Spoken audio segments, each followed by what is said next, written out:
Hello and welcome back. We have understood how gradient descent algorithm works. Simply speaking, it starts with a random theta and then slowly converges towards the best fit place, right? So it started somewhere there and it slowly converged. It took help from cost function's slope. It took help from cost function slope to slowly converge to the global. And the alpha, the learning rate, is actually the controlling parameter which actually trying to make the movement towards the global rather than the move is going to be like divergence, like going off the track. It is actually trying to move to the global. It's controlling the movement, the step size. Before we understand more math behind gradient descent, we should understand the notation or how the data is represented. So let us try to look at a little bit of linear algebra and how to calculate Logits. We will understand. So original data is like this. You have row 1, row 2 and so on, row m, and there are n number of columns, x0, x1 and so on, xn. When you are doing the gradient descent algorithm or vectorized implementation or deep learning, we will generally talk about theta transpose x as the predicted value or logit. Theta transpose x is called as logit or the predicted values of the data. I used vectorized implementation, right?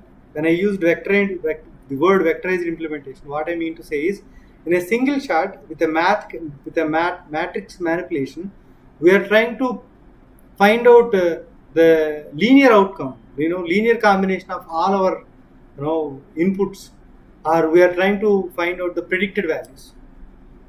So how that can be done, or what is theta transpose x, we'll understand. So if you represent your x as row vectors, right? This is one row, this is second row, this is third row, this is like n number of rows, right? Mth row, right? There are m number of rows are there. Each row you try to flip it, or maybe make the row as column, right? Then you call each row as a vector, right? Or you are considering each row as a vector. Then your matrix becomes like this. Your dimensionality from m by n plus 1, it becomes n plus 1 by m. And your y is anyway 1 by m matrix, right? It's a vector. Right? If you think your x like this, and then you think that you already have thetas, right? You executed either normal equation or gradient descent and you found your thetas. Suppose that you found thetas. You already know. And you have one row x, right? The row we are representing it as a column vector, right? We are representing it as a vector.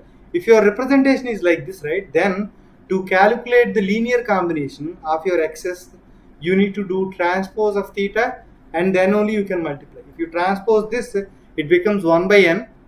Your x is n plus 1 by n plus 1. Your x is already n plus 1 by 1.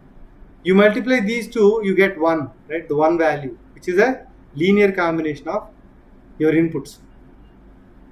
This is called a theta transpose x, and this is the logit for this particular row, ith row. Superscript I, it denotes the row. Okay, the ith row's predicted value is this. Okay, theta transpose x gives you a predicted value for linear regression algorithm. That is called as logit in other algorithms, where you use this as the value to substitute into other functions. We will come to that. Okay, so if you want to if you want to calculate the predicted values for a linear regression algorithm, you can do theta transpose x on your whole matrix, whole data. Right? If you consider all your x as row vectors, the first row, second row, third row, and so on, mth row, and n plus 1 number of whatever columns. You are representing your rows as columns and columns as rows, or you are representing each row as a vector. Each row as a vector. Then you can do theta transpose x. Your theta transpose is 1 by n plus 1. Your x is n plus 1 by m. When you multiply these two, you get the first row's predicted value y cap 1, the second row's predicted value y cap 2, the third row's mth row's predicted value y cap m. For m number of rows, you will have m number of predicted values for linear regression algorithm. These are called as logits in other algorithms or deep learning. Okay. So the theta transpose x is a notation used throughout the AI and ML, career or whatever the articles. So this is called as logit also. When you take x as a row vector, then only the theta transpose x works. If you consider your x as x only, right, all the rows are rows and columns are columns, then x theta gives you the logits. Then you will get 1 by m dimensional vector as the predicted values. So I think you got it. In the next coming session, we will understand more about math behind the gradient descent algorithm. Thank you.